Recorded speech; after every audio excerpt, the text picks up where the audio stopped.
Hello everyone, welcome back to ASAP. ഇന്ന് നമ്മൾ discuss ചെയ്യാൻ പോകുന്നത് ടീത്ത് അല്ലെങ്കിൽ പല്ല് എന്ന് പറയുന്ന ഒരു ടോപ്പിക്കാണ്.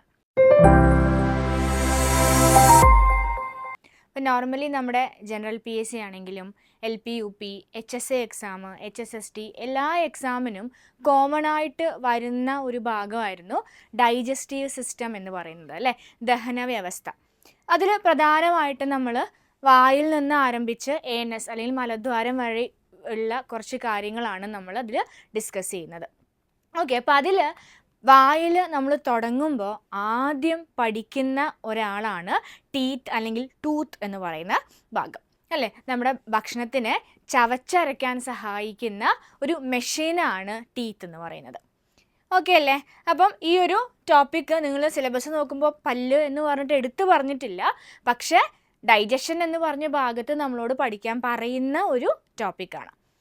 ഈ പറഞ്ഞിട്ടുള്ള ഏത് എക്സാമിന് വേണമെങ്കിലും HSA natural science, HSST zoology ഒക്കെ നമുക്കൊരു കോമൺ ടോപ്പിക്കായിട്ട് ടീത്താണ് ഇന്ന് നമ്മൾ ഡിസ്കസ് ചെയ്യാൻ പോകുന്നത്. ഓക്കെ, തുടങ്ങാം. ആദ്യം അപ്പോൾ നമുക്ക് ടീത്തിനെ കുറിച്ച് മെയിൻ ആയിട്ടുള്ള കുറച്ച് പോയിൻറ്റ്സ് എന്താണെന്നുള്ളത് നോക്കി വെക്കാം. ഫസ്റ്റ് വൺ എന്ന് പറയുന്നത് പല്ലുകളെ കുറിച്ച് അല്ലെങ്കിൽ ടീത്തിനെ കുറിച്ച് പഠിക്കുന്ന ബ്രാഞ്ച് ഓഫ് സയൻസിനെ നമ്മൾ ഒഡൻറ്റോളജി എന്നാണ് പറയുന്നത്. ഓക്കെ, ഒഡൻറ്റോളജിയാണ് പല്ലിനെ കുറിച്ച് പഠിക്കുന്ന ശാസ്ത്രശാഖ. ഇനി നമ്മുടെ പല്ലിൽ വൈറ്റ് കളറിൽ പുറമേ ഒരു കോട്ടിങ് കാണാറില്ലേ, അതിനെ നമ്മൾ ഇനാമൽ എന്നാണ് പറയുക, അല്ലേ. ഇനാമലിൻ്റെ പ്രത്യേകത എന്താണ്? മനുഷ്യ ശരീരത്തിലെ ഏറ്റവും കാഠിന്യമേറിയ ഭാഗമാണ് ഇനാമൽ എന്ന് പറയുന്നത്. ഓക്കെ, മനുഷ്യ ശരീരത്തിലെ കാഠിന്യമേറിയ ഭാഗം എന്ന് ചോദിച്ചാൽ ഏത് തന്നെയാണ്? ഇനാമലാണ് ആൻസർ വരുന്നത് കേട്ടോ. പല്ലിലാണ് ഇനാമൽ കാണുന്നത്. ഇനി നമ്മുടെ പല്ലുകൾ ശ്രദ്ധിച്ചു കഴിഞ്ഞാൽ പല്ലിന് കുറച്ച് പ്രത്യേകതകളുണ്ട്, അല്ലേ. എല്ലാ പല്ലും ഒരേപോലെ ഒരേ പണിയെടുക്കുന്ന ആൾക്കാരാണോ? അല്ല, പല ഷേപ്പിലുള്ള അല്ലെങ്കിൽ ആകൃതിയിലുള്ള വിവിധ വർക്കുകൾ ചെയ്യുന്ന പല്ലുകളാണ് നമുക്കുള്ളത്. അപ്പോൾ നമ്മുടെ ഡെൻറ്റീഷൻ എന്ന് പറയുന്നത്, ഡെൻറ്റീഷൻ എന്ന് പറഞ്ഞാൽ പല്ലിൻ്റെ ക്രമീകരണം എന്ന് പറയാം. ഡെൻറ്റീഷൻ എന്ന് പറയുന്നത് പല പേരുകളിലായിട്ടാണ് അറിയപ്പെടുന്നത്. അതിൽ ഫസ്റ്റ് വൺ എന്ന് പറയുന്നത് ഹ്യൂമൻ ഡെൻറ്റീഷൻ ഈസ് തീക്കോഡോണ്ട് എന്ന് പറയാറുണ്ട്. അതായത് നമ്മുടെ ഡെൻറ്റീഷൻ, നമ്മുടെ പല്ലിനെ ക്രമീകരിച്ചിരിക്കുന്ന ആ രീതിയെ നമുക്ക് ഒരു രീതിയിൽ പറയുന്നതാണ് തീക്കോഡോണ്ട്. അത് മലയാളത്തിലും ഇംഗ്ലീഷിലും ഒക്കെ സെയിം, വേറെ സ്പെഷ്യൽ മലയാളം ടേമുകളൊന്നും അതിനില്ല. തീക്കോഡോണ്ട് ഡെൻറ്റീഷൻ എന്നാണ് ഫസ്റ്റ് ടേം എന്ന് പറയുന്നത്. സിമ്പിളായിട്ട് ഇതേ വലിയ സെൻറ്റൻസൊക്കെ ഉണ്ട്, അത്രയൊന്നും നമുക്ക് പഠിക്കേണ്ട ആവശ്യമൊന്നുമില്ല. സിമ്പിളായിട്ട് പറഞ്ഞു കഴിഞ്ഞാൽ ഇത്രയേ ഉള്ളൂ. നമ്മുടെ പല്ല് എന്ന് പറയുന്നത്, നമ്മുടെ വായിലുള്ള പല്ല് എന്ന് പറയുന്നത് മോണയിലെ കുഴികളിൽ ഉറപ്പിച്ച പോലെയാണ് കാണുന്നത്, അല്ലേ. പിക്ചർ നോക്കിയേ, ഇത് നമ്മുടെ മോണയാണ്, അല്ലേ. മുകളിലും താഴെയായിട്ടും ഉണ്ട്. ഇവിടെയൊക്കെ ഓരോ കുഴികളുണ്ട്, സോക്കറ്റ് എന്നാണ് നമ്മൾ പറയുക അതിനെ. ആ സോക്കറ്റിൻ്റെ അകത്തായിട്ടാണ് നമ്മൾ ആരെ ഫിക്സ് ചെയ്ത് വെച്ചിട്ടുള്ളത്? നമ്മുടെ പല്ലിനെ ഫിക്സ് ചെയ്ത് വെച്ചിട്ടുള്ളത്. ഓക്കെ, അപ്പോൾ മോണയിലെ കുഴികളിൽ ഉറപ്പിച്ച് നിർത്തിയിരിക്കുന്ന പല്ലായതുകൊണ്ട് നമുക്ക് നമ്മുടെ ഡെൻറ്റേഷനെ എന്ത് വിളിക്കാം? തീക്കോഡോണ്ട് എന്ന് വിളിക്കാം. ക്ലിയർ ആണോ? ഒരു പോയിന്റ് കിട്ടിയോ? തീക്കോഡോണ്ട് ഡെൻറ്റേഷൻ മനുഷ്യൻ്റെ ഡെൻറ്റേഷനിലെ ഒരു തരമാണ് തീക്കോഡോണ്ട് ഡെൻറ്റേഷൻ എന്ന് പറയുന്നത്. ഇനി രണ്ടാമത് നമ്മുടെ ഡെൻറ്റേഷൻ നോക്കുകയാണെങ്കിൽ, പല്ല് ക്രമീകരണം നോക്കുകയാണെന്നുണ്ടെങ്കിൽ ഹെറ്ററോഡോണ്ട് ഡെൻറ്റേഷൻ ആണ് നമുക്കുള്ളത്. ഹെറ്ററോഡോണ്ട് ഡെൻറ്റേഷൻ എന്നാ പറയാം, അല്ലേ. അപ്പോൾ ഹെറ്ററോ എന്ന് പറഞ്ഞ വാക്കിൻ്റെ അർത്ഥം തന്നെ വൈവിധ്യം എന്നാണ് അർത്ഥം. ഓക്കെ, അപ്പോൾ ഹെറ്ററോഡോണ്ട് ഡെൻറ്റേഷൻ എന്ന് പറഞ്ഞു കഴിഞ്ഞാൽ നമ്മുടെ വായിൽ 4 തരം പല്ലുകളാണ് കാണുക. എണ്ണ അല്ല പറയുന്നത്, നമ്മുടെ വായിൽ 4 തരം പല്ലുകൾ എന്നാണ് ഓർക്കേണ്ടത്. 4 തരം പല്ലുകളാണ് നമ്മുടെ വായിൽ കാണുന്നത്, അല്ലേ. ഡിഫറെൻറ്റ് ഫോംസ് ഉണ്ട്. ക്ലിയർ അല്ലേ? ആ 4 തരം പല്ലുകളെ നമ്മൾ 4 പേരിൽ അറിയപ്പെടാറില്ലേ? മുന്നിൽ കാണുന്ന പല്ലിനെ നമ്മൾ ഉളിപ്പല്ല് അല്ലെങ്കിൽ ഇൻസിസേഴ്സ് എന്ന് പറയും. ഉളിപ്പല്ല് അല്ലെങ്കിൽ ഇൻസിസേഴ്സ് എന്നാണ് മുന്നിൽ കാണുന്ന പല്ലുകൾ. താഴെയും മുകളിലായിട്ട് മുന്നിൽ നമ്മൾ ആപ്പിളൊക്കെ കടിക്കാൻ ഉപയോഗിക്കുന്ന പല്ലുകൾ, അല്ലേ. സോ ഇൻസിസേഴ്സിൻ്റെ പണി എന്താണെന്നറിയോ? Used for cutting. നമ്മൾ ആപ്പിൾ കഴിക്കുമ്പോൾ ഈ ഭാഗത്ത് വെച്ചിട്ടാണോ കടിക്കുക? അല്ല, ഫ്രണ്ടിലെ പല്ല് യൂസ് ചെയ്തിട്ടാണ്, അല്ലേ. അപ്പോൾ ഉളി പോലെ കട്ട് ചെയ്തെടുക്കാൻ സഹായിക്കുന്ന മുന്നിലെ പല്ലുകളാണ് ഇൻസിസേഴ്സ് അല്ലെങ്കിൽ ഉളിപ്പല്ല് എന്ന് പറയുന്നത്. ഇനി ഇൻസിസേഴ്സ് നോക്കിക്കഴിഞ്ഞാൽ അതിൻ്റെ രണ്ടറ്റത്തായിട്ട് കൂർപ്പുള്ള 2 പല്ലുകൾ കാണാൻ പറ്റും അല്ലേ? മുകളിൽ 2 താഴെ 2 ആയിട്ട് കാണാൻ പറ്റും. ആ പല്ലുകളെ നമ്മൾ കനൈൻസ് അല്ലെങ്കിൽ കോമ്പല്ല് എന്നാ പറയാം. കനൈൻസ് അല്ലെങ്കിൽ കോമ്പല്ല് എന്ന് പറയാറുണ്ട്. അപ്പോൾ എന്തിനായിരിക്കും? നമ്മൾ ചിക്കൻ കഴിക്കുന്ന കാര്യം ആലോചിച്ച് നോക്കിയേ. ചിക്കൻ കഴിക്കുന്ന സമയത്ത് നമ്മൾ കടിച്ച് വലിക്കുകയാണ് ചെയ്യുന്നത് അല്ലേ? സോ ടിയറിങ് എന്നാണ് പറയുക. നമ്മൾ കടിച്ച് കീറാൻ ഉപയോഗിക്കുന്ന പല്ലുകളാണ് കോമ്പല്ല്, യൂസ്ഡ് ഫോർ ടിയറിങ്. കടിച്ച് കീറാൻ സഹായിക്കുന്ന പല്ലുകളാണ് കോമ്പല്ല് എന്ന് പറയുന്നത്. അടുത്തതാണ് പ്രീമോളാർസ്, അഗ്രചർവണകം എന്ന് പറയും. അഗ്രചർവണകം. എന്താ അഗ്രചർവണകം എന്ന് പറഞ്ഞു കഴിഞ്ഞാൽ, നമ്മൾ ചോപ്പിംഗ്, അതായത് നമ്മൾ ഒരു പച്ചക്കറിയൊക്കെ കഴിക്കുകയാണ്, അല്ലെങ്കിൽ നമ്മുടെ കയ്യിൽ എന്തെങ്കിലും ക്യാരറ്റും സാധനങ്ങളൊക്കെ ഉണ്ടെങ്കിൽ നമ്മൾ ഈ സൈഡിൽ വെച്ചിട്ട് കടിക്കാറില്ലേ? അതിന് വേണ്ടിയിട്ട് കട്ടിങ് അല്ലെങ്കിൽ ചോപ്പിങ്ങിന് വേണ്ടി സഹായിക്കുന്ന സാധനങ്ങളാണ് അഗ്രചർവണകം അല്ലെങ്കിൽ പ്രീമോളാസ് എന്ന് പറയുന്നത്.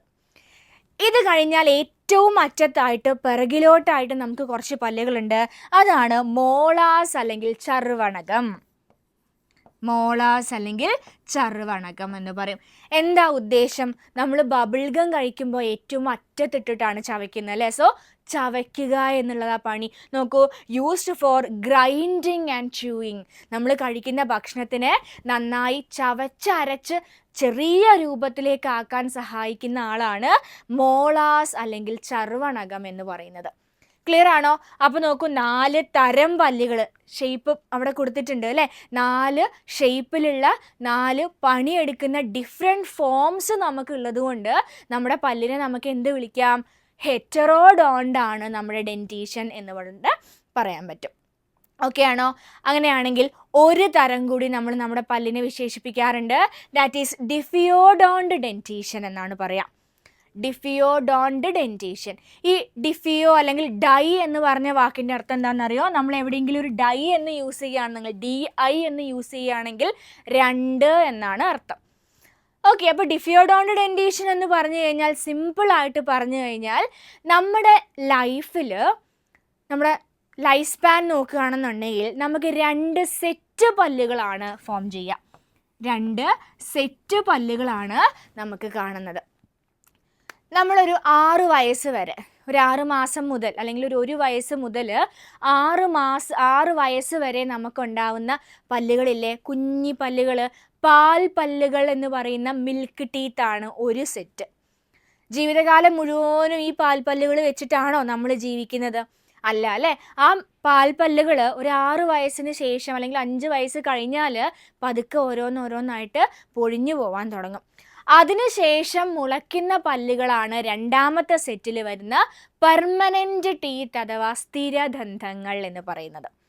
ഓക്കെ, അപ്പോൾ നമ്മുടെ ലൈഫ് സ്പാൻ നോക്കുകയാണെങ്കിൽ, ടോട്ടൽ ലൈഫിൽ നോക്കുകയാണെങ്കിൽ നമുക്ക് 2 സെറ്റ് പല്ലുകളാണ്.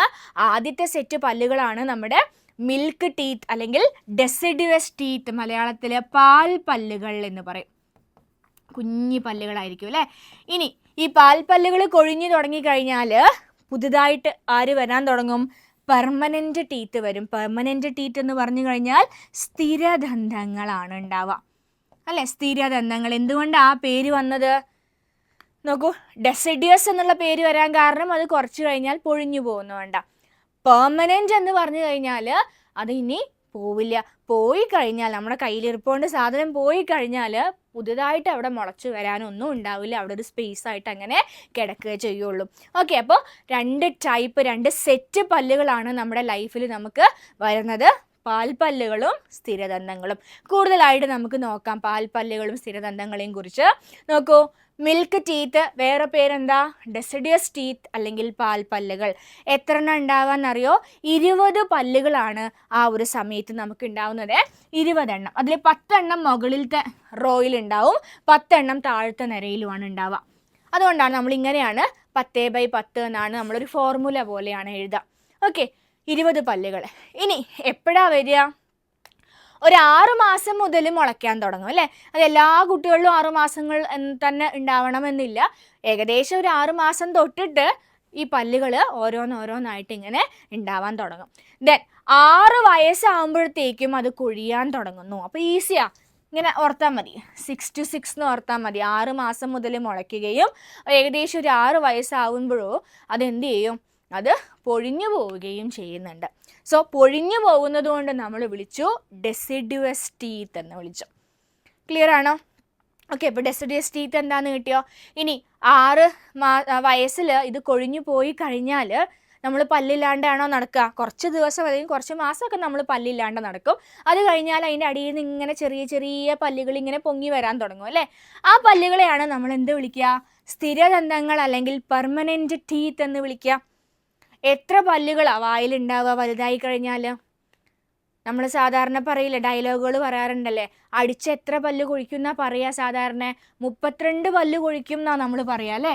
സോ എത്ര പല്ലുകളാണ് ഉള്ളത് നോക്കിയേ, 32 പെർമനൻറ്റ് ടീത്താണ് നമുക്കുള്ളത്. 32 പല്ലുകളാണ് സ്ഥിരദന്തങ്ങൾ എന്ന് പറഞ്ഞ കാറ്റഗറിയിൽ വരാൻ പോകുന്നത് കേട്ടോ. ആ സ്ഥിരദന്തങ്ങൾ നമുക്കറിയാം 4 ദന്തങ്ങൾ അല്ലേ, 4 ടൈപ്പ് ദന്തങ്ങളുണ്ട്. ഉളിപ്പല്ല്, കോമ്പല്ല്, അഗ്രചർവണകം, ചർവണകം. ഇനി ഇതിൻ്റെയൊക്കെ എണ്ണം എത്രയാണെന്നറിയോ? എത്ര പല്ലുകളുണ്ടെന്ന് നോക്കാം നമുക്ക് ഓരോന്നും അല്ലേ. നമ്മൾ ജസ്റ്റ് ഒന്ന് എണ്ണി നോക്കിയാൽ മതി, വായിലൊന്ന് നോക്കി കൈ കൊണ്ട് ജസ്റ്റ് ഒന്ന് തൊട്ട് നോക്കിക്കഴിഞ്ഞാൽ നമുക്ക് ഓരോ പല്ലിനെ എണ്ണാൻ പറ്റും. അപ്പം എണ്ണുന്ന സമയത്ത് ഈ ക്ലിപ്പിട്ട ആൾക്കാരാണെങ്കിൽ ചിലപ്പം ഇത്രയും പല്ലുകളൊന്നും വായിൽ കാണൂല. കാരണം നമ്മൾ ആ നിര ശരിയാക്കാൻ വേണ്ടി ആ ഒരു സ്പേസ് കൊടുക്കാൻ വേണ്ടി 2-3 പല്ലുകളൊക്കെ പറിച്ച് ഒഴിവാക്കിയിട്ടുണ്ടാവും. അല്ലാത്ത ആൾക്കാർക്കാണ് കേട്ടോ നമ്മൾ പറയാൻ പോകുന്നത്. ഇനി 32 പല്ലുകളിൽ ഈ പറഞ്ഞിട്ടുള്ള 4 ആൾക്കാരെ എത്ര എണ്ണം വീതമുണ്ട് എന്നുള്ളത് ഞാൻ പറഞ്ഞുതരാം. നിങ്ങൾ എണ്ണിയത് കറക്റ്റ് ആണോ എന്നുള്ളതൊക്കെ ഒന്ന് നോക്കിയാൽ മതി. ഉളിപ്പല്ല് നോക്കൂ, ഉളിപ്പല്ല് മുകളിലത്തെ നിരയിൽ 4 എണ്ണം കാണും, താഴത്തെ നിരയിലും 4 എണ്ണം കാണും. മുകളിൽ 4 എണ്ണവും താഴെ 4 എണ്ണവുമാണ് ആരെ കാണുക? ഉളിപ്പല്ല് കാണാൻ പറ്റുക. ഇനി അടുത്തത് കോമ്പല്ല് അല്ലേ. അടുത്തത് കോമ്പല്ല്. കോമ്പല്ല് എത്ര എണ്ണം കാണും? മുകളിൽ 2 എണ്ണം കാണും, താഴെ 2 എണ്ണം കാണും. കറക്റ്റ് അല്ലേ? മുകളിൽ 2 എണ്ണം കാണും, താഴെ 2 എണ്ണം കാണും. അടുത്ത പല്ല് ഏതാ? അഗ്രചർവണകം അല്ലേ. അഗ്രചർവണകം എത്ര എണ്ണം കാണാൻ നോക്കിയേ?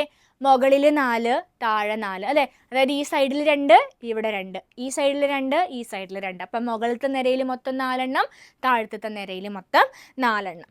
അടുത്തത് ചർവണകം, ഏറ്റവും പിറകിലായിട്ട് കാണുന്ന ആൾക്കാർ. മുകളിൽ 6 എണ്ണവും താഴെ 6 എണ്ണം വീതവുമാണ് കാണാം. എങ്ങനെ 6 എണ്ണം കാണുക? ഈ സൈഡ് 3, ഈ സൈഡ് 3, ഈ സൈഡ് 3, ഈ സൈഡ് 3. അപ്പോൾ ടോട്ടൽ 6, മുകളിൽ 6, താഴെ 6 എന്നുള്ള രീതിയിലാണ് കാണാൻ പറ്റുന്നത്. ഇതെല്ലാം കൂട്ടിക്കഴിഞ്ഞാൽ നമുക്ക് എത്ര എന്ന് കിട്ടും? അല്ലെങ്കിൽ എത്രയെന്ന് കിട്ടുക എല്ലാവർക്കും? 32 പല്ലുകൾ എന്നാണ് കിട്ടുക. അപ്പോൾ നേരത്തെ ഞാൻ പറഞ്ഞു ക്ലിപ്പിട്ട ആളുകൾക്ക് ഇത്രയും പല്ലുകൾ ഉണ്ടാവില്ല അല്ലേ, നമ്മൾ ചിലത് പറിച്ചു കളഞ്ഞിട്ടുണ്ടാവും. ഇനി അതല്ലാതെ വേറെ ചില ആളുകൾക്കും ചിലപ്പോൾ 32 പല്ലുകൾ ആയിട്ടുണ്ടാവില്ല, 28 എണ്ണം 30 എണ്ണം ഒക്കെ ആയിട്ടുണ്ടാവുള്ളൂ. കാരണം ഈ പറഞ്ഞിട്ടുള്ള ചർവണകം എന്ന് പറഞ്ഞ പല്ലുണ്ടല്ലോ, മോളാർ എന്ന് പറയുന്ന ആള്, ഇതെല്ലാം എല്ലാവർക്കും ഇല്ല. ഓക്കെ, ഇതിൽ അവസാനം നമുക്ക് ഒരു 18 വയസ്സിന് ശേഷം, പ്രായപൂർത്തി ആയതിനു ശേഷം മുളയ്ക്കുന്ന കുറച്ച് പല്ലുകൾ വേറെ വരാനുണ്ട്. അപ്പം അതുകൊണ്ട് എല്ലാവർക്കും ഇത് എണ്ണിക്കൊണ്ടിരിക്കുന്ന സമയത്ത് ചിലപ്പം ആ പല്ല് വന്നിട്ടുണ്ടാവില്ല. അതുകൊണ്ടാണ് എണ്ണം കുറച്ചായിട്ട് തോന്നുന്നത് കേട്ടോ. അപ്പം സാധാരണ സ്ഥിരദന്തങ്ങൾ എന്ന് പറഞ്ഞു കഴിഞ്ഞാൽ 32 എണ്ണമാണ് എന്ന് ഓർത്ത് വെക്കാം. ഓക്കെ, അപ്പോൾ അങ്ങനെയാണെങ്കിൽ ഈ പല്ലിനെ നമ്മൾ എന്ത് ചെയ്യുന്നുണ്ടെന്ന് അറിയോ? ഡെൻറ്റൽ ഫോർമുല എന്ന് പറഞ്ഞിട്ടൊരു കാര്യം പറയാറുണ്ട്. ചില എക്സാമിനൊക്കെ ചോദിക്കാം. അപ്പോൾ HSST, HSA പോലുള്ള എക്സാമിനൊക്കെ ചോദിക്കാം, ഹ്യൂമൻ്റെ ഡെൻറ്റൽ ഫോർമുല, മനുഷ്യൻ്റെ ഡെൻറ്റൽ ഫോർമുല എത്രയാണ് എന്ന് ചോദിക്കാം. ഫോർമുല എന്ന് പറഞ്ഞാൽ നമ്മൾ കണക്ക് പോലെ എഴുതുന്നതാണ്. അപ്പോൾ അതിൽ 2 രീതിയിൽ നമുക്ക് മെൻഷൻ ചെയ്യാൻ പറ്റും. ഇതിൽ സിമ്പിളാണ്, നമുക്ക് ആ പല്ലിൻ്റെ കണക്കറിയാം എന്നുണ്ടെങ്കിൽ നമുക്ക് എഴുതാവുന്നതേ ഉള്ളൂ കേട്ടോ. ഇവിടെ കൊടുത്തിരിക്കുന്ന ആദ്യത്തെ മെത്തേഡ് എന്ന് പറയുന്നത് ഒരു സൈഡിൽ എത്രയാണ് എന്നുള്ളതാട്ടോ. അതായത് ഇപ്പോൾ ഇത് നമ്മുടെ പല്ല്, മുകളിലത്തെ മോണയും താഴത്തെ മോണയിലുള്ള പല്ലാണെന്ന് വിചാരിക്കുക. ഈ ഒരു സൈഡിൽ മാത്രം എത്ര പല്ലുകൾ എന്നുള്ളതാണ് ഫസ്റ്റത്തെ രീതിയിൽ നമ്മൾ പറയുന്നത്. ഓക്കെ, എന്നിട്ട് അതിന് ഇൻറ്റു 2 എന്ന് കൊടുത്തപ്പോൾ വായിൽ മുഴുവനായിട്ട് എത്രയാണെന്ന് കിട്ടും. അങ്ങനെയാണെങ്കിൽ നോക്കിയേ, ഈ ഒരു സൈഡിൽ നമ്മുടെ ഇങ്ങനെ ഒരു കട്ട് ചെയ്തപ്പം നമുക്ക് ഈ ഒരു സൈഡ് മാത്രം കിട്ടി. അങ്ങനെയാണെങ്കിൽ ഈ സൈഡിൽ എത്ര ഉളിപ്പല്ലുണ്ടാവും? ആകെ 4 എണ്ണം ഉണ്ട്. അപ്പോൾ ഒരു സൈഡിൽ 2 എണ്ണം ഉണ്ടാവും. എത്ര കോമ്പല്ലുണ്ടാവും? 1 കോമ്പല്ലാണ് ഉണ്ടാവുക. എത്ര അഗ്രചർവണകം ഉണ്ടാവും? 2 എണ്ണം ഉണ്ടാവും. എത്ര ചർവണകം ഉണ്ടാവും? 3 എണ്ണം ഉണ്ടാവും. താഴെയും ഇതേപോലത്തെ 2 ഒളിപ്പല്ല്, 1 കോമ്പല്ല്, 2 അഗ്രചർവണകം, 3 ചർവണകം. അപ്പോൾ ഒരു സൈഡായി അല്ലേ? നമ്മൾ ഒരു സൈഡ് കണ്ടിട്ട് വേറെ ഒന്നും കൂടി കാണണമെങ്കിൽ കണക്കിൽ × 2 നല്ല ഇടുക. അപ്പോൾ × 2. അപ്പോൾ ക്വസ്റ്റ്യൻ പേപ്പറിൽ ചിലപ്പോൾ ആൻസർ ഈ ഒരു രീതിയിലായിരിക്കാം കൊടുത്തിട്ടുണ്ടാവാം. ഇത് നമ്മുടെ ഡെന്റൽ ഫോർമുലയാണ്. ഇനി അതല്ല, നമ്മുടെ വായിലുള്ള പല്ലിനെ മൊത്തത്തിൽ നമ്മൾ ഒന്നിച്ചങ്ങ് എണ്ണുകയാണെന്നുണ്ടെങ്കിൽ നമ്മൾ നേരത്തെ പറഞ്ഞു 4 ഉളിപ്പല്ലും 2 കോമ്പല്ല്, 4 അഗ്രചർവണകം, 6 ചർവണകമാണ് മുകളിൽ കാണുക. അതേപോലെ താഴെയും കാണും എന്ന് പറഞ്ഞു അല്ലേ? അപ്പോൾ ഇതിലേതെങ്കിലും ഒരു ഓപ്ഷൻ ആയിരിക്കും കറക്റ്റായിട്ട് നിങ്ങളുടെ ആൻസറിൽ അല്ല ആൻസർ കീയിൽ ഉണ്ടാവുക കേട്ടോ. അപ്പോൾ 2 ഓർത്ത് വെക്കുക. എങ്ങനെയാണ് ഈ നമ്പറൊക്കെ കിട്ടിയത് എന്നുള്ളത് അറിയണമെങ്കിൽ എന്ത് പഠിച്ചിട്ടുണ്ടാവണം? ദേ ഈ ഒരു കണക്ക് നമ്മുടെ കയ്യിലുണ്ടായാൽ മതി, അത് സെറ്റായിരിക്കും. ക്ലിയർ ആണോ? ഒന്ന് റിവൈസ് ചെയ്ത് നോക്കിയേ. ജസ്റ്റ് വീഡിയോ ഒക്കെ ഒന്ന് പോസ് ചെയ്തിട്ട് എന്താ നമ്മൾ പറഞ്ഞത്, എങ്ങനെയാണ് ഡെന്റൽ ഫോർമുല കിട്ടിയത് എന്നുള്ളതൊന്ന് സെറ്റാക്കി വെച്ചേ. അടുത്തത് പല്ലുമായിട്ട് ബന്ധപ്പെട്ട് നമ്മുടെ സാധാരണ നമ്മളെ ജനറൽ PSC എക്സാം ഒക്കെ ഇല്ലേ, അതിനൊക്കെ ചോദിക്കുന്ന കുറച്ച് കാര്യങ്ങളാണ് നമ്മൾ ഡിസ്കസ് ചെയ്യാൻ പോകുന്നത്. പല്ലിൻ്റെ ആരോഗ്യത്തിന് ഏറ്റവും പ്രധാനപ്പെട്ട മൂലകങ്ങൾ ചോദിക്കാറുണ്ട്. കാൽഷ്യം ഫോസ്ഫേറ്റ് ആണ്. പല്ലിൻ്റെ ആരോഗ്യത്തിന് ഏറ്റവും പ്രധാനപ്പെട്ട ആളാണ് കാൽഷ്യം ഫോസ്ഫേറ്റ്. നമ്മൾ പേസ്റ്റിൻ്റെ പരസ്യത്തിലൊക്കെ കാൽഷ്യം ഫോസ്ഫേറ്റിനെ കുറിച്ച് പറയുന്നതൊക്കെ നമ്മൾ കേട്ടിട്ടുണ്ടാവും അല്ലേ? ദെൻ പല്ലിൻ്റെയും എല്ലിൻ്റെയും ആരോഗ്യത്തിന് വേണ്ട ജീവകം അല്ലെങ്കിൽ വൈറ്റമിൻ എന്ന് ചോദിച്ചാൽ വൈറ്റമിൻ D ആണ്. പല്ലിൻ്റെയും എല്ലിൻ്റെയും ആരോഗ്യത്തിന് വേണ്ട വൈറ്റമിനാണ് വൈറ്റമിൻ D എന്ന് പറയുന്നത്. ഓക്കെ. ദെൻ ഇനാമലിൻ്റെ ആരോഗ്യത്തിന് വേണ്ട ധാതു ഏത് എന്ന് ചോദിച്ചാൽ ഫ്ലൂറിൻ ആണ്. പല്ലിൻ്റെ കേസിൽ കാൽഷ്യം ഫോസ്ഫേറ്റ് ആണെങ്കിൽ ഇനാമലിൻ്റെ ആരോഗ്യത്തിന് ഏറ്റവും പ്രധാനപ്പെട്ട ആളാണ് ഫ്ലൂറിൻ. ഈ ഫ്ലൂറിൻ എന്ന് പറയുന്നത് ടൂത്ത് പേസ്റ്റിൽ എന്തായിട്ട് കാണാമെന്നറിയോ? കാൽസ്യം ഫ്ലൂറൈഡ് അടങ്ങിയ ടൂത്ത് പേസ്റ്റുകളാണ് ഉണ്ടാവുക. നമ്മളെ വീട്ടിലെ ടൂത്ത് പേസ്റ്റൊക്കെ ഒന്ന് എടുത്ത് നോക്കിയാൽ അതിൽ കണ്ടൻറ്റിൽ കാൽഷ്യം ഫ്ലൂറൈഡ് എന്ന് കാണാം. കാരണം എന്താ? കാൽഷ്യം പല്ലിന് വേണ്ടിയിട്ടും ഫ്ലൂറൈഡ് ഇനാമലിനെ സംരക്ഷിക്കാൻ വേണ്ടിയിട്ടുമാണ് സഹായിക്കുക. അപ്പോൾ ഈ ഫ്ലൂറിൻ്റെ അളവ് കുറഞ്ഞു കഴിഞ്ഞാൽ നമുക്ക് ഇനാമലിന് ആരോഗ്യത്തിന് പ്രശ്നമാണ്. നമുക്ക് പല്ല് പുളിപ്പൊക്കെ കൂടുതലായിട്ട് അനുഭവപ്പെടാനുള്ള സാധ്യതയുണ്ട്. അടുത്തത് ഏറ്റവും കൂടുതൽ പല്ലുകളുള്ള ജീവിയാണ് ഒപ്പോസം. ഏറ്റവും വലിയ പല്ല് അല്ലെങ്കിൽ ഏത് ജീവിയുടെ ആണെന്ന് ചോദിച്ചു കഴിഞ്ഞാൽ ആനക്കൊമ്പാണ് ഏറ്റവും വലിയ പല്ല് എന്നറിയപ്പെടുന്നത്. ക്ലിയർ ആണോ? ജനറലായിട്ട് പറയുന്ന കുറച്ച് ഫാക്റ്റുകളാണ് നമ്മൾ പറഞ്ഞിട്ടുണ്ടായിരുന്നത്. ടീത്തിൻ്റെ ഹെൽത്തിന്, പല്ലിൻ്റെ ആരോഗ്യത്തിന് കാൽഷ്യം ഫോസ്ഫേറ്റ് വേണം, വൈറ്റമിൻ D വേണം, ഇനാമലിൻ്റെ ആരോഗ്യത്തിന് ഫ്ലൂറിൻ ആവശ്യമാണ്, ഏറ്റവും കൂടുതൽ പല്ലുള്ളത് ഒപ്പോസത്തിനാണ്, വലിയ പല്ല് എന്നറിയപ്പെടുന്നത് ആന കൊമ്പാണ്. ക്ലിയർ അല്ലേ? ഓക്കെ. അങ്ങനെയാണെങ്കിൽ നമുക്ക് പല്ലിൻ്റെ ഘടന പഠിക്കാം. എല്ലാ പല്ലും നമ്മൾ കാണുന്ന സമയത്ത് വൈറ്റ് കളറിൽ ഇങ്ങനെ കാണാൻ പറ്റുന്നുണ്ട് നമുക്കറിയാം അല്ലേ? ഈ പല്ലിനും ഒരു ഘടന അല്ലെങ്കിൽ ഒരു സ്ട്രക്ചർ ഓഫ് ടീത്ത് എന്ന് പറഞ്ഞിട്ടൊരു കാര്യമുണ്ട്. എല്ലാത്തിൻ്റെയും പ്രധാനപ്പെട്ട അനാറ്റമി എന്ന് പറഞ്ഞ സാധനം നമ്മൾ പഠിക്കും അല്ലേ? അപ്പോൾ നോക്കിയേ, ദന്തമകുടം, ദന്തകളം, ദന്തമൂലം. പല്ലിൻ്റെ പ്രധാനപ്പെട്ട 3 ഭാഗങ്ങൾ ഏതൊക്കെയാണ്? ദന്തമകുടം എന്ന് പറഞ്ഞാൽ ക്രൗൺ എന്നാ പറയാ. സിമ്പിളായിട്ട് പറഞ്ഞാൽ നമുക്ക് കാണാൻ പറ്റുന്ന ഭാഗമില്ലേ, വൈറ്റ് കളറിൽ നമ്മളിങ്ങനെ കാണുന്ന ഭാഗമാണ് ദന്തമകുടം എന്ന് പറയുന്നത് കേട്ടോ. പുറമേ നമുക്ക് കാണുന്ന വിസിബിൾ ആയിട്ടുള്ള ഭാഗമാണ് ദന്തമകുടം. അടുത്തത് ദന്തകളമാണ്. ദന്തകളം എന്ന് പറഞ്ഞു കഴിഞ്ഞാൽ നമ്മുടെ പല്ല് കുഴിയിൽ ഉറപ്പിച്ച് നിർത്തിയേക്കല്ലേ, ആ ഉറപ്പിച്ച് നിർത്തിയ ആ ഭാഗമില്ലേ, ആ ഉറപ്പിച്ച് നിർത്തിയ മോണയുമായിട്ട് കണക്ട് ചെയ്ത് നിൽക്കുന്ന ആ ഭാഗത്തിനെയാണ് നമ്മൾ ദന്തകളം എന്ന് പറയുന്നത്. ഓക്കെ, മോണയുമായിട്ട് പല്ലിനെ ഉറപ്പിച്ച് നിർത്തിയിരിക്കുന്ന ആ ഭാഗമാണ് ദന്തകളം. ഇനി അടുത്തതാണ് ദന്തമൂലം. ഏറ്റവും ഉള്ളിൽ നമ്മൾ കുഴിച്ചിട്ട് ഉള്ളിലേക്ക് പൂഴ്ത്തി വെച്ചൊരു ഭാഗമുണ്ട് നമ്മുടെ പല്ലിന്. പല്ല് പറിക്കുമ്പോൾ മാത്രം നമ്മൾ കാണുന്ന ഭാഗം. നമ്മൾ വിചാരിക്കും പുറമേ കാണുമ്പോൾ ഇത്രയും വലിപ്പമുള്ള ഒരു പല്ലായിരുന്നു, അതുകൊണ്ട് എടുത്തു വന്നപ്പോൾ അടിയിൽ നല്ല നീളത്തിൽ കാണാൻ പറ്റും. ആ ഭാഗമാണ് നമ്മൾ വേരോടുകൂടി പറിച്ചെടുക്കണം എന്ന് പറയൂലേ, ആ വേരാണ് ദന്തമൂലം അല്ലെങ്കിൽ റൂട്ട് എന്ന് പറയുന്നത്. ഓക്കെ, അത് ആ ഒരു സാധനം പറിച്ചെടുത്ത് കഴിഞ്ഞ് കഴിഞ്ഞാൽ മോണയിൽ ഒരു കുഴിയായിട്ട് തോന്നൂലേ? അതാണ് നമ്മൾ ആദ്യം പറഞ്ഞ തീക്കോഡോണ്ട് ഡെൻറ്റീഷൻ എന്ന് പറയാൻ കാരണം. ആ കുഴീൻ്റെ ഉള്ളിൽ ഈ റൂട്ട് വെച്ചിട്ട് നമ്മൾ ആഴ്ത്തി വെച്ചേക്കാണ് നമ്മുടെ പല്ലിനെ എന്ന് പറയുന്നത്. ഓക്കെ, അപ്പോൾ പ്രധാനപ്പെട്ട ഭാഗങ്ങളാണ് ദന്തമകുടം, ദന്തകളം, ദന്തമൂലം എന്ന് പറയുന്നത്. ഇനി ഇതിൽ 4 ആളുകളുടെ പേരൊന്ന് ഓർക്കണം, നമ്മളോട് എക്സാമിന് ചിലപ്പോൾ ചോദിക്കുന്നതാണ്. ഒന്നാമത്തെ ആളെ നമുക്ക് ഓൾറെഡി അറിയാം, ഇനാമൽ എന്നാണ് ഒന്നാമത്തെ ആളുടെ പേര് അല്ലേ.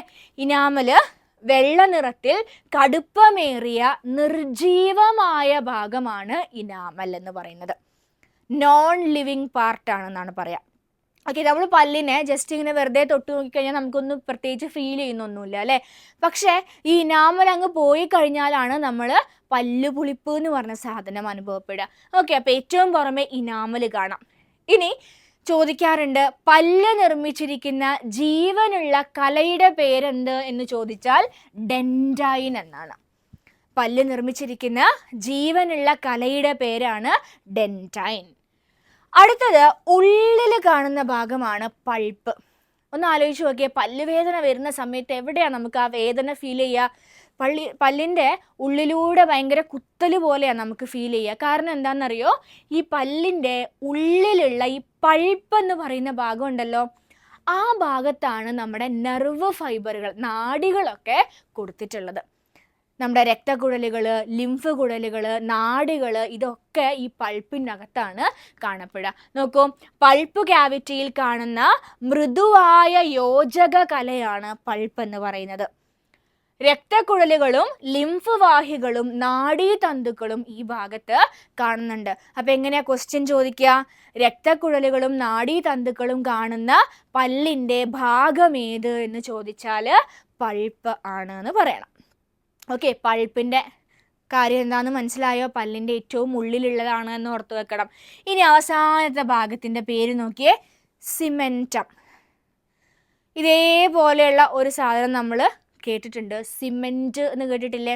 എന്താ സിമെൻറ്റ് എന്ന് പറഞ്ഞു കഴിഞ്ഞാൽ, നമ്മൾ വീട് വെക്കുന്ന സമയത്ത് അല്ലെങ്കിൽ എന്തെങ്കിലും ഒരു ബിൽഡിംഗ് ഉണ്ടാക്കുന്ന സമയത്ത് ഉറപ്പ് കിട്ടാൻ വേണ്ടിയിട്ട്, എന്തെങ്കിലും സാധനമൊക്കെ ഉറപ്പിച്ച് നിർത്താൻ വേണ്ടി ഉപയോഗിക്കുന്ന സാധനമല്ലേ സിമെൻറ്റ് എന്ന് പറയുന്നത്.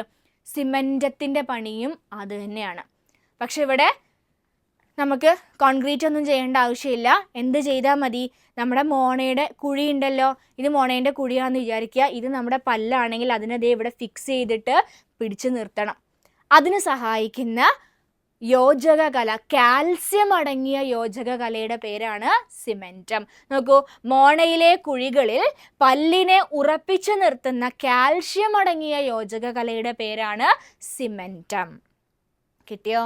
സിമെൻറ്റം. അപ്പോൾ പല്ലിലുള്ള കാൽസ്യം അടങ്ങിയ യോജക കല ഏത് എന്ന് ചോദിച്ചാൽ ഏതാ ആൻസർ വരണ്ടേ? സിമെൻറ്റം.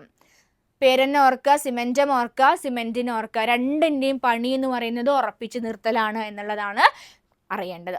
അപ്പോൾ ഉറപ്പിച്ച് നിർത്തുന്ന കാര്യത്തിൽ ഒന്നും കൂടെ ഓർക്കുക, കാൽഷ്യം അടങ്ങിയ യോജക കലയുടെ പേരാണ് സിമെൻറ്റം. ഓക്കെ, അപ്പോൾ ഇത്രയും ഭാഗങ്ങൾ കിട്ടിയോ? പല്ലിന് ഇനാമലുണ്ട്, ഡെൻറ്റൈൻ ഉണ്ട്, പൾപ്പുണ്ട്, സിമെൻറ്റം ഉണ്ട് അല്ലേ. ബാക്കി എന്താ നമ്മൾ പറഞ്ഞ ഏറ്റവും പുറമേ കാണുന്ന ഭാഗം കണ്ടോ, അതിന് നമ്മൾ എന്താ വിളിച്ചേ?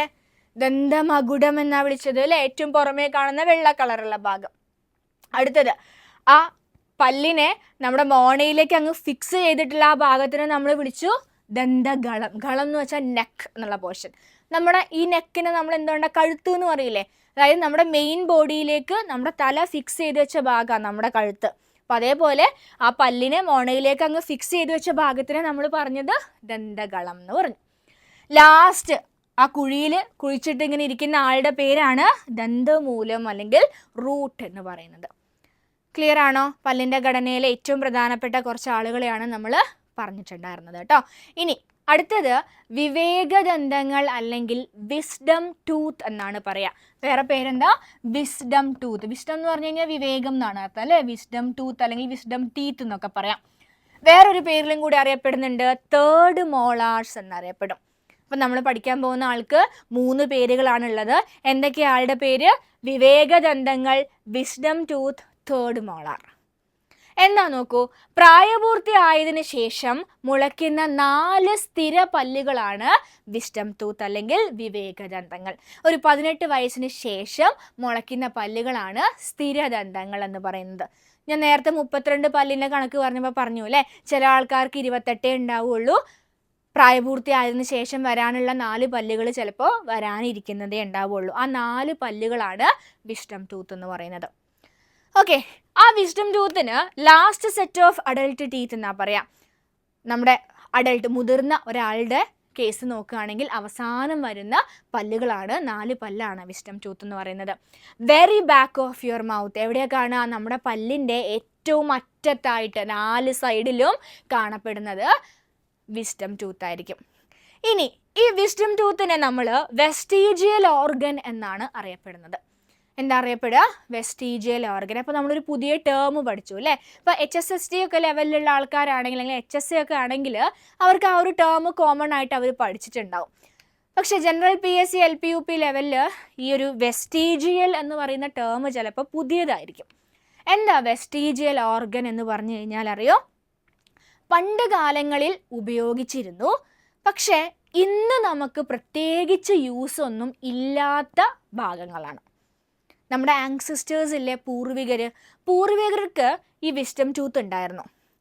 അവരുടെ ലൈഫ് സ്റ്റൈൽ എന്ന് പറയുന്നത്, അവർ കഴിക്കുന്ന ഫുഡ് എന്ന് പറയുന്നത് കൂടുതലായിട്ടും പച്ചക്കറികളും പിന്നെ പച്ച മാംസം അങ്ങനെയുള്ള സാധനങ്ങളൊക്കെ ആയിരുന്നു അവർ ഫുഡ് ഉണ്ടായിരുന്നത് അല്ലേ. അപ്പോൾ അവർക്ക് അതിനെ കൂടുതൽ സമയം ചവച്ചരയ്ക്കാൻ കുറേ പല്ലുകളുടെ ആവശ്യം ഉണ്ടായിരുന്നു. അപ്പോൾ അന്നത്തെ കാലത്ത് പണിയെടുത്തുകൊണ്ടിരുന്നിരുന്ന ഒരു പല്ലാണ് വിവേകദന്തങ്ങൾ. പക്ഷേ കുറേ കാലം കഴിഞ്ഞ് ഇങ്ങനെ വന്നുകൊണ്ടിരുന്നപ്പോൾ നമ്മുടെ ഫുഡ് സ്റ്റൈല് മാറി അല്ലേ. നമ്മൾ വേവിച്ച ഫുഡാണ് കഴിക്കുന്നത്. അപ്പോൾ അധികം ചവച്ചരച്ച് ബുദ്ധിമുട്ടേണ്ട ആവശ്യമൊന്നും ഇപ്പം നമുക്കില്ല. ഇനി അങ്ങനെ ഉണ്ടെങ്കിൽ തന്നെ നമുക്ക് അതിനുള്ള സമയവും ഇല്ല. നമ്മൾ പെട്ടെന്ന് വിഴുങ്ങി വിട്ട് പോകാൻ നിൽക്കുന്ന ആൾക്കാരാണ്. അപ്പം അങ്ങനെ ലൈഫ് നമ്മുടെ പരിണാമം സംഭവിച്ചുകൊണ്ടിരുന്നപ്പോൾ നമുക്ക് ഇപ്പോൾ ഈ പല്ല് ഉണ്ടെങ്കിലും കുഴപ്പമില്ല, ഇല്ലെങ്കിലും കുഴപ്പമില്ല. ഓക്കെ, ഇല്ലെങ്കിലും നമുക്ക് ബാക്കിയുള്ള പല്ലുകളുടെ സഹായത്തോട് കൂടിയിട്ട് ദഹനം നടത്താനുള്ള പരിപാടി നമ്മൾ ചെയ്യാൻ റെഡിയാണ് ഇപ്പോൾ. അപ്പോൾ അതുകൊണ്ട് തന്നെ അതിനെ നമ്മൾ എന്ത് പേരിലാണ് വിളിക്കുന്നത്? Vestigial organs. പല ആളുകൾക്കും ഈ പല്ലുകൾ ചിലപ്പോൾ വരുന്നേ ഇല്ല, ഉണ്ടാവേ ഇല്ല. ഇനിയിപ്പോൾ ആറ്റുനോറ്റ് കാത്തിരുന്ന് വിവേകം വന്നു, ബുദ്ധി വന്നു എന്ന് വിചാരിച്ച് വരാൻ തുടങ്ങിയാലോ, വന്നു കഴിഞ്ഞാൽ ഭയങ്കര വേദനയായിരിക്കും അധികം ആളുകൾക്കും ഈ പല്ല് ഉണ്ടാക്കുക. അതിൻ്റെ ഒരു റീസൺ എന്ന് പറയുന്നത് നമ്മുടെ പരിണാമം തന്നെയാണ്. നിങ്ങൾ എവല്യൂഷൻ പഠിക്കുമ്പോൾ നമ്മൾ കുറേ ഫോസിലുകളെ പഠിച്ചിട്ട് കേൾക്കൂലേ അല്ലേ? ഫോസിലുകളെ കുറിച്ച് രാമാപിത്തേക്കസ്, ആസ്ട്രലോപിത്തേക്കസ് എന്നൊക്കെ പറഞ്ഞ് നമ്മൾ കേൾക്കുന്നുണ്ടാവും അല്ലേ? അവരുടെയൊക്കെ അസ്ഥികൂടം അല്ലെങ്കിൽ തലയോട്ടി നോക്കിക്കഴിഞ്ഞാൽ നല്ല സൈസായിരിക്കും ഉണ്ടാവാം. ഓക്കെ, നമ്മുടെ തലയെക്കാട്ടിലും അല്ലെങ്കിൽ തലയോട്ടീനെക്കാട്ടിലും വലിപ്പം കൂടുതലാണ് നമ്മുടെ പൂർവികരുടെ തലയോട്ടി എന്ന് പറയുന്നത്. പരിണാമം സംഭവിച്ചുകൊണ്ടിരിക്കുമ്പോൾ നമ്മുടെ സൈസ് ഇങ്ങനെ കുറഞ്ഞു വരിക ചെയ്യുന്നത്. ഓക്കെ, അപ്പോൾ നമ്മുടെ തലയോട്ടീൻ്റെ സൈസും എന്ത് ചെയ്തു? കുറഞ്ഞു അല്ലേ? തലയോട്ടീൻ്റെ സൈസ് കുറഞ്ഞപ്പോൾ ആലോചിച്ച് നോക്കിയേ, സൈസ് കുറഞ്ഞപ്പോൾ ഈ നമ്മുടെ ജോ ഇല്ലേ, താടിയലിൻ്റെ സൈസും എന്ത് ചെയ്തു? കുറഞ്ഞു പോയി. അപ്പോൾ സത്യം പറഞ്ഞാൽ ഈ ആൾക്ക് വരാനുള്ള സ്ഥലം ശരിക്കും ഇപ്പോൾ അവിടെ ഇല്ല. ഓക്കെ, ഈ ആൾക്ക് വരാനുള്ള സ്ഥലം നമ്മുടെ വായിൽ ഇല്ലാത്തത് കൊണ്ട് എന്താ പ്രശ്നം എന്നറിയോ? ഇയാൾ നേരാൻ വണ്ണം വരൂല, ഇങ്ങനെ ഇടയിലൊക്കെ കുത്തിത്തിരികി ഇങ്ങനെ കയറാൻ വേണ്ടി നോക്കും. അങ്ങനെ കയറുമ്പോഴാണ് നമുക്ക് വേദന വരുന്നത്. നമ്മുടെ സ്കിന്നൊക്കെ ഇതായിട്ട് വേദന വരും, ഇൻഫെക്ഷൻസ് വരും. അതല്ലെങ്കിൽ ഇയാൾ എന്ത് ചെയ്യുമെന്നറിയോ? ഇയാൾ കണ്ടോ, ഇതിൻ്റെ ഉള്ളിലൊക്കെ അങ്ങനെ ഉണ്ടാവും, ഇതേപോലെയൊക്കെ ഉണ്ടായിട്ട് മറ്റേ പല്ലിനെയും കൂടി ഇങ്ങനെ തള്ളി നമ്മുടെ പല്ലിൻ്റെ നേരെ മുഴുവൻ അങ്ങ് തെറ്റിച്ച് നമ്മൾ പിന്നെ ക്ലിപ്പിടാൻ പോകേണ്ടി വരും. ഓക്കെ, അപ്പോൾ എന്താ ചെയ്യുക?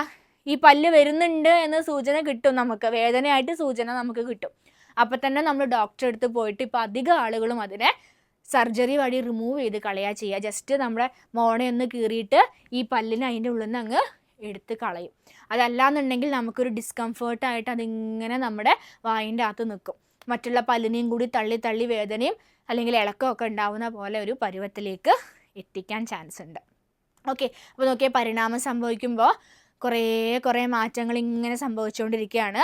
അപ്പം അതുകൊണ്ട് അന്നത്തെ കാലത്ത് ഉപയോഗം ഉണ്ടായിരുന്നു, പക്ഷെ ഇന്ന് പ്രത്യേകിച്ച് ആവശ്യമൊന്നും ഇല്ലാത്ത ഒരു ആളാണ് വിവേകദന്തങ്ങൾ. അതുകൊണ്ട് നമ്മൾ അതിനെ വിളിച്ച പേരെന്താ? വെസ്റ്റീജിയൽ ഓർഗൻസ് എന്നാണ് വിളിച്ചത്. ഇതേപോലെയുള്ള വെസ്റ്റീജിയൽ ഓർഗൻസിനെ നിങ്ങൾക്ക് വേറെ അറിയോ? പല്ലല്ലാണ്ട്, വിവേകദന്തങ്ങളല്ലാതെ ബാക്കി പല്ലൊക്കെ നമുക്ക് ആവശ്യമുള്ളതാണ്, വിവേകദന്തങ്ങൾ മാത്രമേ ഇല്ലാത്തുള്ളൂ. ഇതുപോലെ വിസ്ഡം ടൂത്ത് പോലെ അല്ലെങ്കിൽ വിവേകദന്തങ്ങളെ പോലെ പണ്ടുള്ളവർക്ക് ആവശ്യമുണ്ടായിരുന്നു, പക്ഷെ ഇപ്പം നമ്മൾ അങ്ങനെ ഉപയോഗിക്കുന്നില്ല എന്ന് തോന്നുന്ന കുറച്ച് ഭാഗങ്ങളും കൂടി നമ്മുടെ ശരീരത്തിലുണ്ട്. അതിൽ 1-2 ആൾക്കാരുടെ പേര് ഞാൻ പറഞ്ഞുതരാം. അപ്പൻഡിക്സും സീക്കും. അപ്പൻഡിക്സ് എന്ന് പറഞ്ഞൊരു ഭാഗമുണ്ട് അല്ലേ. അപ്പൻഡിക്സ് നമ്മളെ ചെറുകുടലിൻ്റെ അറ്റത്തായിട്ട് ചെറുത് വിരൽ പോലെ ഇങ്ങനെ കാണും. ആ ഒരു ഭാഗത്തിനെ കൊണ്ട് നമുക്കിപ്പോൾ പ്രത്യേകിച്ച് ഒരു പണിയുമില്ല. പക്ഷേ വല്ല ഇൻഫെക്ഷനും അതിന് വന്നു കഴിഞ്ഞ് കഴിഞ്ഞാൽ നമ്മൾ സർജറി ചെയ്യാൻ പോവേണ്ടിയും വരും. ഇതും അതേപോലെയല്ലേ, നമുക്ക് ഉപകാരമല്ല, പക്ഷെ വരാൻ തുടങ്ങിക്കഴിഞ്ഞാൽ പ്രശ്നക്കാരനാണ്. അതേപോലെയാണ് അപ്പൻഡിക്സ്. പണ്ടുള്ള പൂർവികരിൽ ഈ ദഹനവുമായിട്ട് ബന്ധപ്പെട്ട് അപ്പൻഡിക്സിന് ഫങ്ഷൻസ് ചെയ്യാനുണ്ടായിരുന്നു എന്നാണ് പറയുന്നത്. കാരണം അവർ കൂടുതൽ പച്ചക്കറിയും സാധനങ്ങളൊക്കെ കഴിക്കുന്ന ആൾക്കാരായതുകൊണ്ടേ ദഹിപ്പിക്കാൻ കുറേ പരിപാടികൾ നമ്മുടെ വയറ്റിൽ ചെയ്യണമായിരുന്നു. പക്ഷെ ഇപ്പോൾ ഈ അപ്പൻഡിക്സിന് പ്രത്യേകമായിട്ട് വേറെ ഫങ്ഷൻസ് ഒന്നും ചെയ്യാനില്ല. അപ്പോൾ അതുകൊണ്ട് അപ്പൻഡിക്സ് എന്ന് പറയുന്നതും ഒരു വെസ്റ്റീജിയൽ ഓർഗൻ ആയിട്ടാണ് ഇപ്പം നമ്മൾ കണക്കാക്കുക. അതേപോലത്തെ ഒരു ഭാഗമാണ് സീക്കം എന്ന് പറയുന്നൊരു ഭാഗം കൂടി ഉണ്ട് കേട്ടോ. നമ്മുടെ ഡൈജസ്റ്റീവ് സിസ്റ്റത്തിൽ തന്നെ വരുന്നതാണ് സീക്കം എന്ന് പറയുന്നൊരു ഭാഗം. ഓക്കെ, അപ്പോൾ ഇങ്ങനെയുള്ള ഭാഗങ്ങളൊക്കെ വെസ്റ്റീജിയൽ ഓർഗൻസാണ്.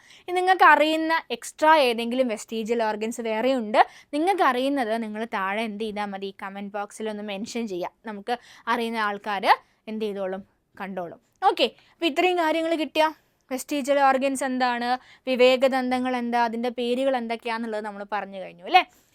അടുത്തത് ഓക്കെ, നമ്മളെ ഒരു പ്രായത്തിൽ നമ്മളൊരു 5 വയസ്സ് 6 വയസ്സ് അല്ലെങ്കിൽ 3-ാം ക്ലാസ് 4-ാം ക്ലാസ് വരെ നമ്മുടെയൊക്കെ പല്ലുകൾ ചിലപ്പോൾ ഇതേപോലെ ആയിട്ടുണ്ടാവുക. എന്തുകൊണ്ടാണ്? കുറേ മിഠായി തിന്നിട്ട് അല്ലേ. നമ്മൾ പുഴു തിന്നതാണെന്നൊക്കെ പറയും. പുഴുവൊന്നും അല്ല പ്രശ്നക്കാരൻ.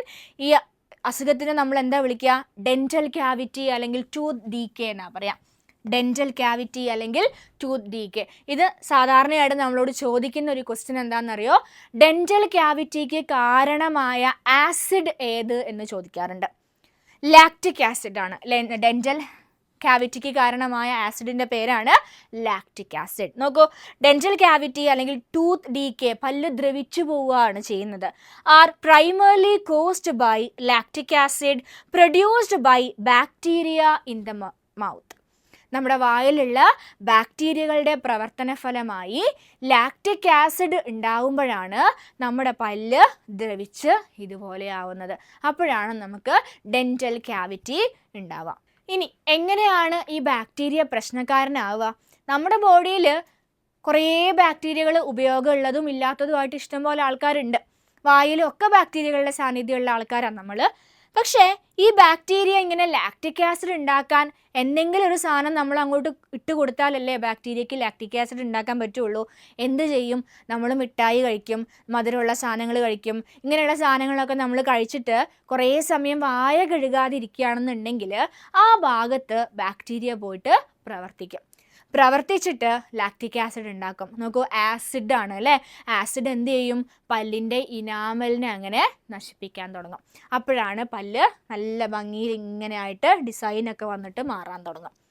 ഓക്കെ, അപ്പോൾ അതുകൊണ്ടാണ് നമ്മൾ രാത്രി ഭക്ഷണം കഴിച്ചു കഴിഞ്ഞാൽ പല്ല് ഇച്ചിട്ട് കിടക്കണം എന്ന് പറയും.